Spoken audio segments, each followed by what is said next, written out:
Mimi naitwa Rogers. Tai. Hiyo ndio majina yangu kwa ID.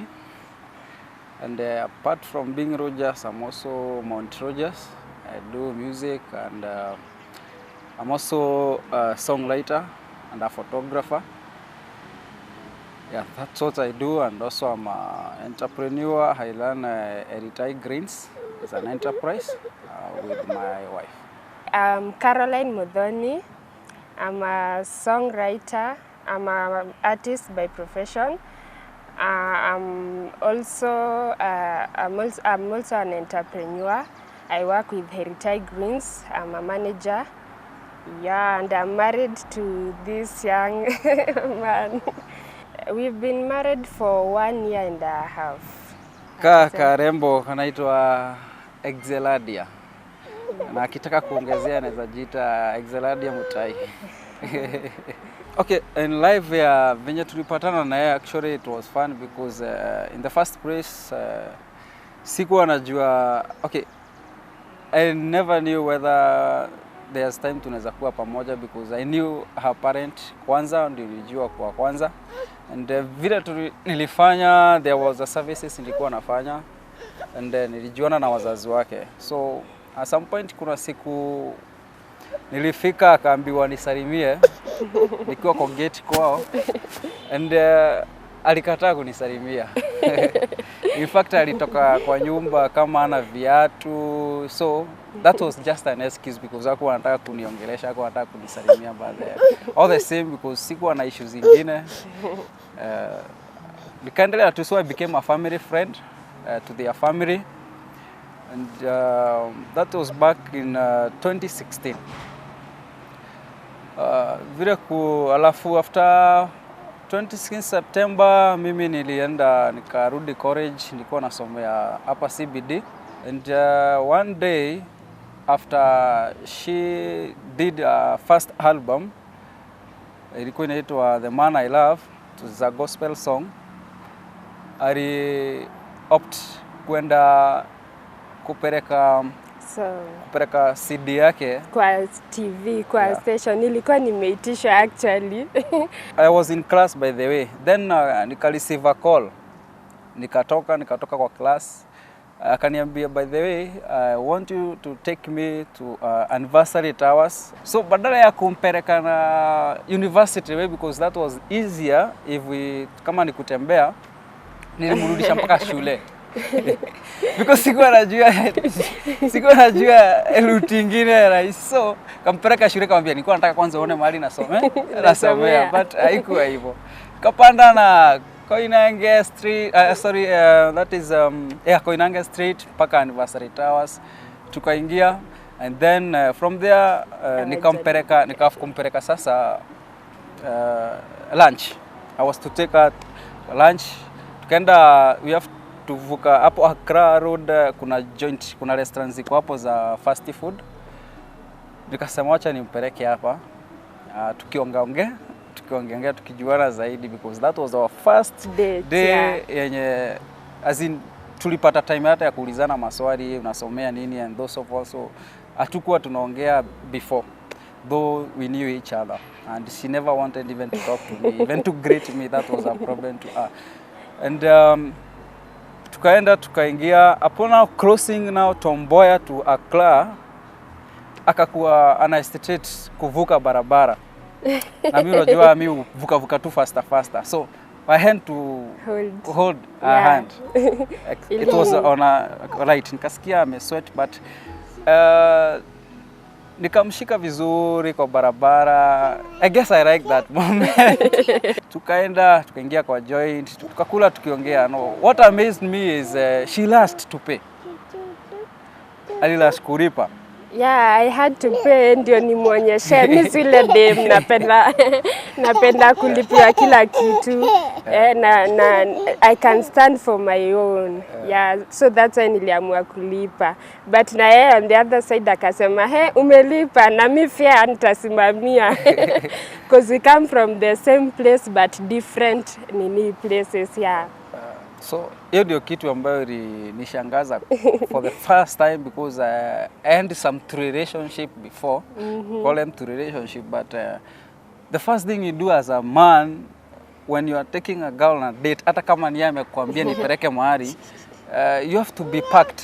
Lazima kuwe packed, no, anything can happen. But nilishindwa, wali msichana ina gani? Yaani analipa food, analipa lunch. Nilishindwa, and then from there, I guess hiyo night sikulala.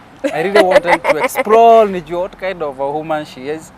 And that is where our journey began. So me, despite kuchukia maboy brown, deep inside nilikuwa nataka my hubby akuwe brown skin na akuwe mtall. Mimi sikuwa nataka mtu ati nitamhug nikina mazi na pia age, tusikuwe my age meant cause tutarizon to the same. So nilikuwa nataka msemi B ameniacha like 5 years, minimum ni 5. So more than that huyo ni mzee na less than that huyo tuko age mate hapana. So nilikuwa tu na hizo, so I had to be friends with him first.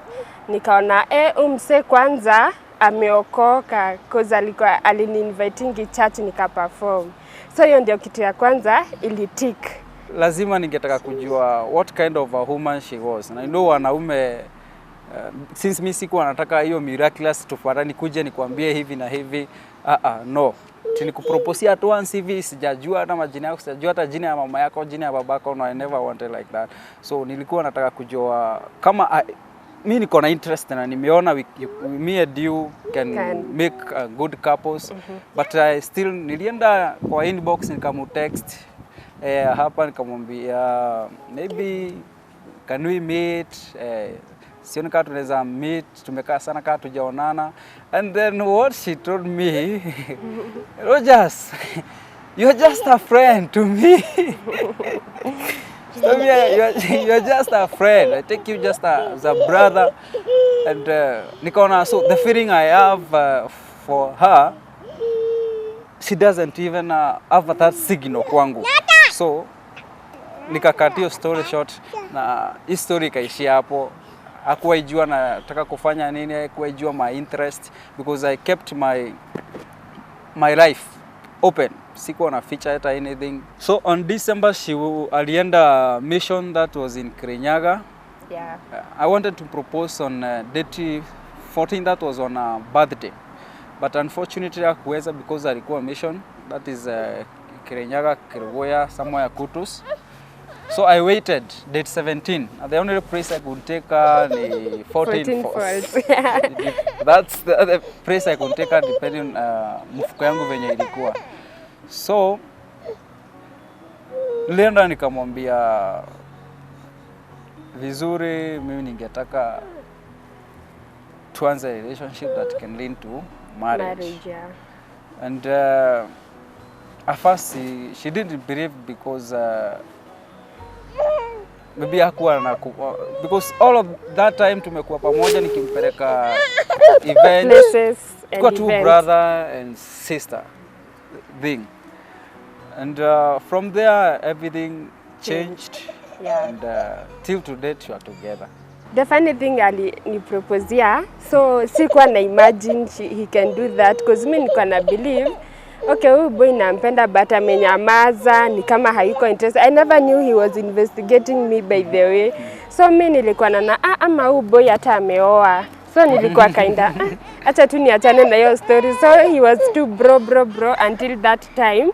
Yani aliamua sasa kunipropose, nikaona wow, ilinipata tu off guard. Then we started sasa dating from 2016 and 2017. Yeah, about marriage you can explain better than me. Okay, the fact that mimi nilikuwa nataka mtu mwenye anapenda familia na kuangalia background yake, familia yao ilikuwa stable, ukiangalia relationship ya parents wake wamekuwa pamoja throughout. So I knew she had experience na pia ilikuwa anapenda familia. So upon planning wedding, mimi personally, to be honest, sikuwa nataka wedding. I had prepared for marriage because I knew I had weakness, because sikuwa na first hand experience, sikuwa yona familia yangu ikuwa stable in kwa marriage. And nilikuwa na doubt kama nitaweza kweli mimi nitaweza, but deep down nilikuwa najua I would try because nilikuwa naona other families walikuwa wanaenda vizuri. On 2018 ndio to decide, and nilikuwa namwambia mimi kama ni wedding tunafanya a small party, family, friends and it's over. Kama unataka wedding mimi nita plan hiyo the future, because back then I wasn't sikuwa stable vizuri, na nilikuwa naona marafiki wangu wengi, nilikuwa church boy, nilikuwa na marafiki wengi wanateseka sana because raise funds wedding yeah. Na sikuwa napenda hiyo fact, so mimi nilimwambia the only thing we can do, treat our family, friends and to move on, then tutajua what happened, bora tuko na blessings za parents wazazi yeah. So tulipanga both parent and mine what their servant, and my parent came with the as a pastor I respect very much, Pastor James. Walikuja, he is the one who commissions our marriage, our wedding yeah. Our marriage, katuombea, family, friends walikuwa, and we moved on from that point because nilikuwa nataka kwanza ku respect my parents. From there nikamwambia kama kuna wedding nitakupea wedding. Wewe kama mimi nilikuwa nataka marriage, let's stick na marriage. Yeah. For me nilikuwa nataka wedding, and I used to tell him hautanitoa kwetu bila wedding. Yani it's a must. Proposal then wedding. But yeye alikuwa anasema me as long as we are in marriage. Okay, alikuwa ananipatia with the experience, unaweza pata msee amefanya sasa ni kuniconvince ili nibadilike in that. So alikuwa ananiambia unajua nini, kuna wase hata wanafanyanga wedding and they don't last for long, wanakaa tuseme kama 3 years wameachana, wameenda kudivorce, wamepelekana kwa koti, wanataka divorce. But wedding si ati ni first priority. As long as mko na ile love, marriage it works. So hiyo ndio ilikuwa kitu ya kwanza kuni convince that it's not a must ufanye wedding. Number 2, remember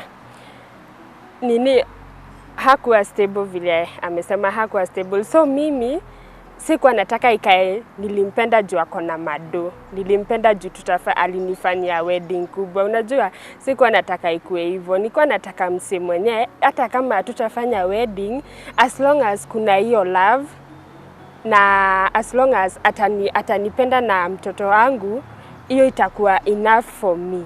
So mi kenye naweza ambia madem wasiconsider wedding sana. Okay, wedding ni poa, but wasiconsider wedding sana,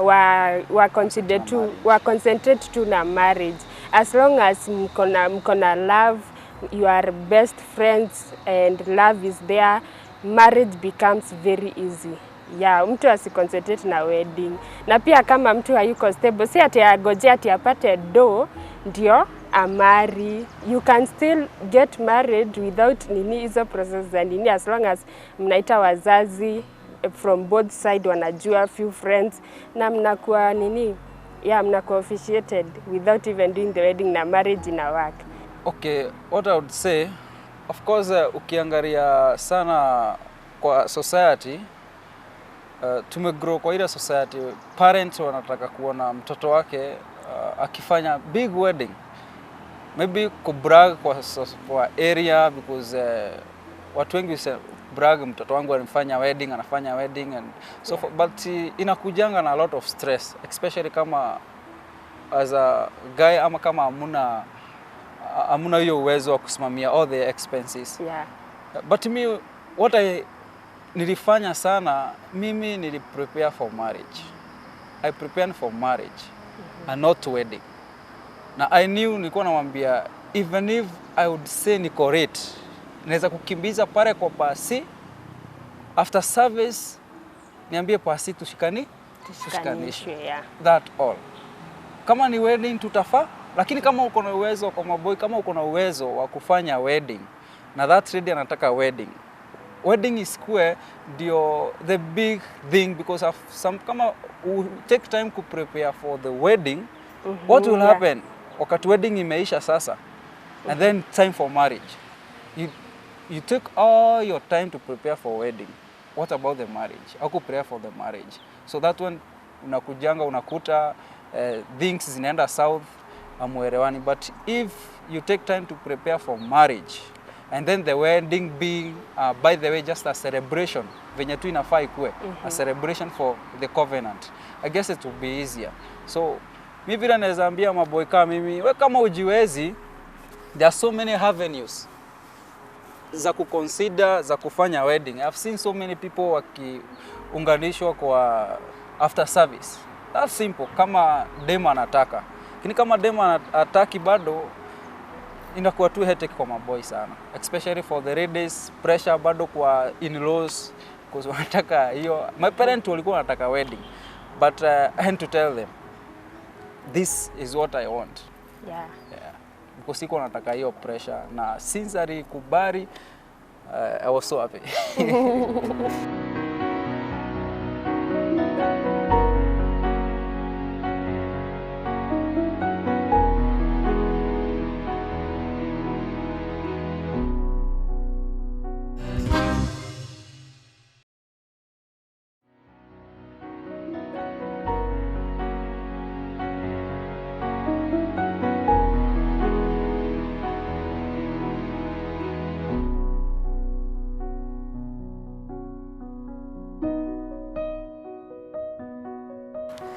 Unajua kila mtu ako na weakness yake, and I knew my weakness very well.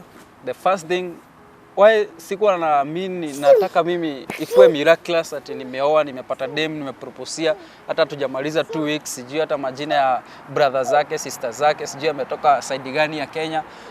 And me, I wanted to investigate, nijue what kind of a girl I'm dating, na nijue weakness yake ni gani, strength yake ni gani, because I wanted totally different person ama mtu akona, naweza sema as in Kiswahili inaitwa aje, ile character Different character yake at some point ikuwe tofauti sana na yangu, so that part yenye mimi niko weak ako sawa. For example, kusema kweli, and amepointiki to for so many time, and I knew my weakness, uanga nakasirika.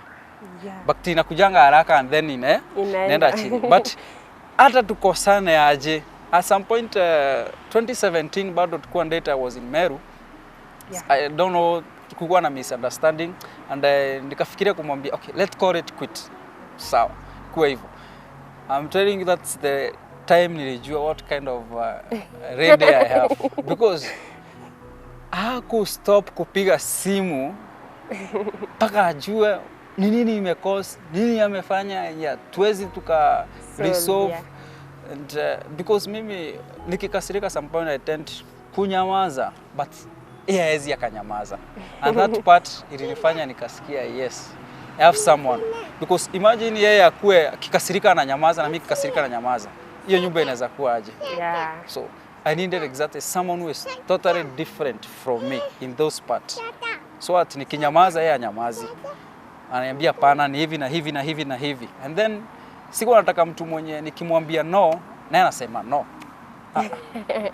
Seme no, aseme yes, and then tuulizane unasema no kwa nini na unasema yes kwa nini, and then from there tunaweza pata even a better way of resolving that issue.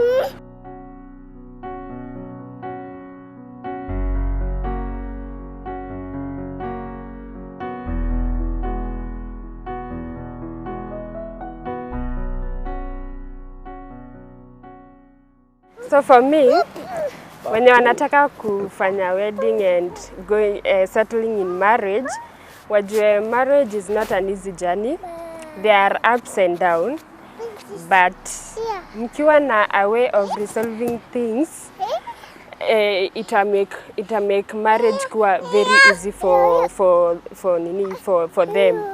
For instance, tukiwa na argument, we always find a way ya kuisolve. Tuna believe divorce is not an option at all, because tulikuja kwa marriage ili whatever nini, ndio maana wanaambiangwa for better and for worse. For better times we are still together, for the worst time we are still together. So I would encourage people wasikue ati wanaingia marriage and siku moja wa quit. Wajue marriage is a journey and they have to be strong for each other. Yeah. Okay, on my part, mimi naweza ambia kila mtu, especially for ladies, not to prepare so much. You spend all your years lighting down vile ungetaka wedding yako ikue, rather than you should concentrate venye unaweza taka marriage yako ikue.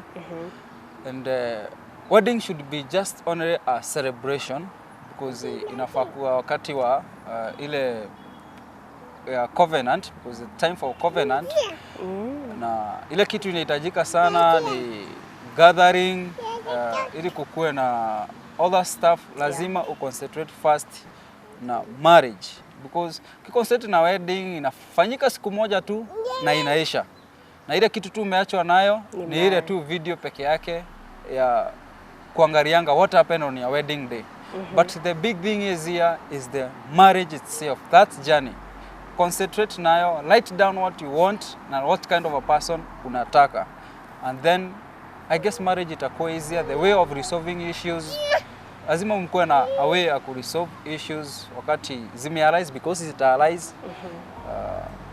Na wakati wa courtship, those should be the very vital time ya kujua the person you're marrying, because hiyo ndio wakati ya kujua huyu mtu atabehave hivi, tukimari atabehave hivi. I guess we should concentrate on the marriage first, then the wedding comes.